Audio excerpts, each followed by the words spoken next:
Are you distressed that so few schools do traditional nativity plays still? I'm sad. I mean, I think nativity plays are brilliant. There's something about the hope and the Mary and Joseph in a really dark moment, and that's when the new baby's born and when God brings new hope and life into their lives. And I mean, I think it is part of our culture, it's part of our traditions. And although I wouldn't advocate doing it in a school that has, the majority of Muslim or Hindu children, and you can find other things to do there.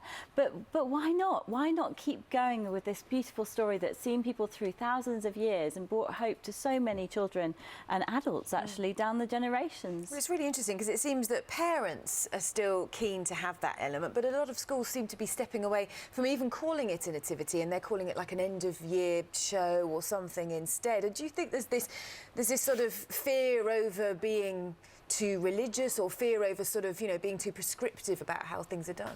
People can worry about that, especially teachers, I think, who are worried about complaints. And we live in a very complaint-based culture at the moment where people are anxious, overly anxious, I would say, about that. But there's something about this story that helps everyone, no matter what your religious beliefs are. There's something about the hope of this story that has helped. And I work in a university, and actually I'm constantly hearing complaining from university lecturers that people don't know the basic Bible stories, and actually it helps you if you're going to study English literature, history, journalism, anything really, to have a basic idea of the sort of narratives of our culture. Well, that's one of the things that comes out. I mean, some kids, a lot of kids, disturbing number, you would say, of kids didn't know the name of Jesus' mother. One kid thought, when the papers this morning, thought Jesus Christ played for Chelsea. I've got one here from Lynn Sporton, actually. She's got in touch. I was teaching nativity. When I asked what Joseph did for his job, I was informed he was a carpet layer. Oh, that's so sweet. I mean, I think the details are always a bit sketchy for little ones, aren't they? And it's always going to be, there's always going to be a few comedy things in the third lobster was at the nativity or whatever. but I think what matters is this message of hope, and children in particular need stories that bring hope